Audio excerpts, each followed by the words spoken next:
ẹ̀yin èèyàn lé ẹ káàbọ̀ sí Mashola Gist TV o. Gist tá a gbọ́ òun ni wípé kábíyèsí wọn ni wọ́n gba ilé bestie Queen Naomi lọ láti lọ rí bestie wọn nítorí ọ̀rọ̀ yìí ó ṣe bákan ní ara bàbá wa wípé kábíyèsí ò wà òkè látìgbà tí wọ́n ti gbúrò Queen Naomi àtọmọ wọn. Bẹ́ẹ̀ náà ni a gbọ́ pé wọ́n gba royal mansion lọ ní Lekki nínú gist tí mo ṣe previously tí wọ́n wọlé royal mansion ní Lekki. Wọ́n ní ṣùgbọ́n títì ni wọ́n bá ilẹ̀kùn. Wọ́n ní wọ́n wọlé through security. Wọ́n ní bo main house. Wọ́n ní wọ́n ti pa ni. Wọ́n ní Queen Naomi. Wọ́n ní up to now wọ́n ti gbé aago wọ̀. Allegedly bí a ṣe gbọ́. Nǹkan tá a tún wá gbọ́ òun ni wípé tó jẹ́ pé ó bà kábíyèsí nínú jẹ́ gangan òun ni wípé wọ́n ní personal security èyí tó ń ṣọ́ Queen Naomi. Wọ́n ní Queen Naomi ti fáyẹ̀ o. Wọ́n ní Queen Naomi ti gba ẹlòmíì nítorí pé wọ́n fẹ́ kí kábíyèsí mọ movement wọn. Wọ́n ní èyí tó tún wá jẹ́ pabambarì ibẹ̀ òun ni pé school Tadé. Wọ́n ní Queen Naomi ti change school Tadé o. Wọ́n nítorí láti bíi 2 days báyìí kábíyèsí ò rí Queen Naomi. Wọn ò rí wọn bá sọ̀rọ̀. Wọ́n ní gbogbo nọ́mbà wọn tó yẹ kán lọ. Wọ́n ní gbogbo ẹ̀ ní kábíyèsí ti pè. Wọ́n ní ṣùgbọ́n kábíyèsí ò wọ́n ní wọn ò gbúrò Queen Naomi. Wọ́n ní Queen Naomi ò gbé aago kábíyèsí. Bí a tún ṣe gbọ́ wọ́n ní kábíyèsí lọ sí ilé bestie wọn láti lọ bá bestie wọn sọ̀rọ̀. Wọ́n ní but ìgbà tí wọ́n débẹ̀ wọ́n ní wọn ò bá Queen Naomi bẹ́ẹ̀ o. Bóyá Queen Naomi wà nínú ibẹ̀ o tí wọ́n fẹ́ yọjú sí kábíyèsí. Ṣé mọ̀ pé kábíyèsí ò ṣàlè máa ṣílẹ̀kùn gbogbo yàrá. A lè sọ bọ̀ wọ́n ní pé wọ́n bá wọn ń bẹ̀. Ẹ̀yin èèyàn lé bí a ṣe gbọ́ wọ́n ní Dr. Elizabeth ń bínú sí kábíyèsí wípé kábíyèsí ò trust àwọn nítorí pé kábíyèsí sọ fún wọn wípé ṣé wọ́n mọ ibi tí Queen Naomi wà. Wọ́n ní bí Dr. Elizabeth ṣe gbé ẹrù wọn nìyẹn tán kúrò nínú palace tí wọ́n ní pé ìgbà tí Queen Naomi ò ti sínú palace àwọn ò lè dúró sínú palace. Wípé kábíyèsí ò dẹ̀ trust wọn. Wípé àwọn ò dẹ̀ lè bá àwọn olórí tó kù àwọn ò lè bá wọn tò pọ̀. Ẹ̀yin èèyàn lé nǹkan tá a gbọ́ nìyẹn tí wọ́n ní ó ṣẹlẹ̀ nínú palace bàbá Àwẹ̀rin ńlá. Ẹ̀yin èèyàn lé ẹ mọ̀ pé gist yìí mo máa ń sọ pọ̀ so that gist wa àfi ní máa ṣe bíi 4 bíi 8 ó ti máa ń pọ̀ jù. So iṣẹ́ mi ó dẹ̀ jẹ́ kí n busy lẹ́nu ọjọ́ mẹ́ta yìí. So tí n bá ti ń mú wá lẹ́yọkan ní méjì ẹ máa bá mi fi ìfẹ́ wò kẹ̀dẹ̀ máa subscribe kẹ̀ máa bá mi share kẹ̀ máa comment lórí ẹ̀ kẹ̀dẹ̀ máa fún ní thumbs up. Ọlọ́run á ṣàánú fún gbogbo etí tó ń gbọ́ mi o. Wọ́n ní bí kábíyèsí ṣe wá bestie Queen Naomi lọ nìyẹn tí wọ́n lọ wò bóyá Queen Naomi wà ní ibẹ̀. Ẹ̀yin náà mọ̀ wípé a gbọ́ pé Queen Naomi fẹ́ travel lọ sí Amẹ́ríkà tí wọ́n ní pé ẹ́jẹ̀ǹtì tó ń bá wọn ṣe visa wípé ṣe ló sọ fún kábíyèsí tí kábíyèsí fi gba gbogbo dọ́kúmẹ̀ǹtì wọn lọ́wọ́ ẹ́jẹ̀ǹtì yìí. Òun ló máa ń bá wọn ra tíkẹ́ẹ̀tì. Ẹ̀mọ̀ ìpá wọn ò ní ìdí visa nítorí diplomatic passport ni wọ́n. Kí ẹ̀yin olólùfẹ́ mi ní ilé lóko àti ní ẹ̀yin òde wípé ẹ káàbọ̀ sí Mashola Gist TV. Mashola Gist TV àtúndé Mashola Gist TV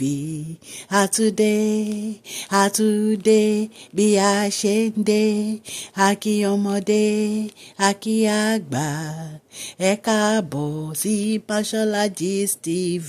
Mashola dé o àtúndé àgbétútù dé àmú gist alálùbáríkà wá fún yín lórí public gist lórí royal gist lórí celebrate gist. Mashola àtúndé o àtúndé Mashola Gist TV àtúndé. ẹ̀yin èèyàn lé ẹ káàbọ̀ sí Mashola Gist TV. Yorùbá ni à ń sọ lórí ìkànnì yìí. À ń sọ nítorí pé a fẹ́ gbàgbé àṣà àti èdè wa àti fún àǹfààní àwọn tí wọn ò gbọ́ Gẹ̀ẹ́sì. À ń sọ̀rọ̀ nípa celebrity gist, royal gist, politics àti gbogbo nǹkan tó ń ṣẹlẹ̀ ní agbègbè orílẹ̀-èdè bàbá wa ní ilẹ̀ Nàìjíríà. Ẹ̀yin èèyàn lé tẹ́ bá ti subscribe, ẹ subscribe o kẹ́ ẹ dẹ̀ tẹ notification bell yín so that tá bá ti post any gist ẹ máa rí. Advert lórí ìkànnì yìí ẹ kàn sí wa ní masholagistv@gmail.com. Ọlọ́run Elédùmarè á ran gbogbo etí tó ń gbọ́ mi lọ́wọ́ o. Ọlọ́run Elédùmarè á bá mi gbọ́wọ́ yín sókè o. Òkè òkè ni ọlá yín á máa lọ o. Ọlá yín ò ní lọ ìsàlẹ̀ láéláé bí a ṣe ń sọ lọ. Wọ́n ní ìgbà tí Kábíyèsí dẹ̀ dé ilé bestie Queen Naomi, wọ́n ní bestie yìí sọ fún Kábíyèsí wípé òun ò rí Queen Naomi o, Queen Naomi ò dẹ̀ sí lọ́dọ̀ òun, wípé ìgbà tóun náà ń pe Queen Naomi pé Queen Naomi ò gbé aago. Wọ́n ní nǹkan tí bestie yìí sọ fún Kábíyèsí nìyẹn. Èyí tá a tún wá gbọ́ tó tún wá yà wá lẹ́nu ni pé wọ́n ní ilé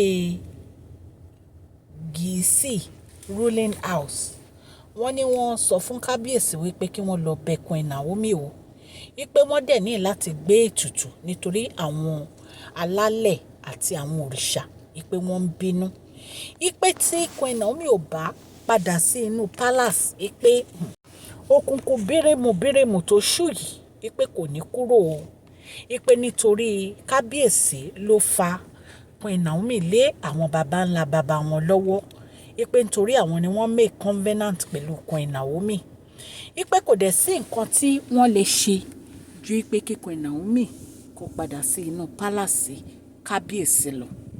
Ẹ̀yin èèyàn lé ó yà wá lẹ́nu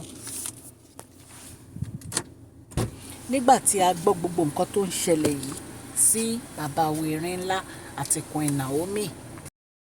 Kábíyèsí ń wá Queen Naomi kiri. Wọ́n gba ilé bestie Queen Naomi lọ ṣùgbọ́n wọn ò rí Queen Naomi bẹ́ẹ̀ o. Wọ́n ní bestie Queen Naomi ní Queen Naomi ò sí lọ́dọ̀ wọn o.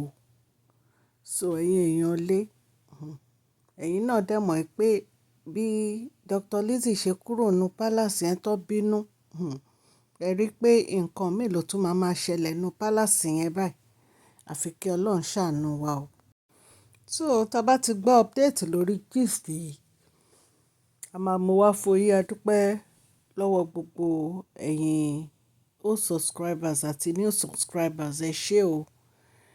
A dúpẹ́ o. Congratulations to Mashola Gist TV o. A reach 9K. Ọlọ́run á dúró ti gbogbo yín o. Tẹ́ ẹ dojú tì wá o. Gbogbo nǹkan tẹ́ bá ń ṣe a máa yọrí sí rere o. Ìdáwọ́lé yín kò ní bí ọmọ aráyé nínú o. Àtèmi tí mò ń sọ̀rọ̀ yìí, ẹ ṣé a dúpẹ́ lọ́wọ́ gbogbo yín. Ẹ má gbàgbé kẹ́ fún fídíò yìí ní thumbs up o. Please share this video, like and subscribe. God bless you all. Mashola Gist TV. Love you all. Ẹ ṣe advert fún collection center store. Pé ẹ máa wọ̀ tí ò ní bàjẹ́. Italian tó jiná tó jẹ́ pé tí ẹ bá wọ̀ kò ní bàjẹ́.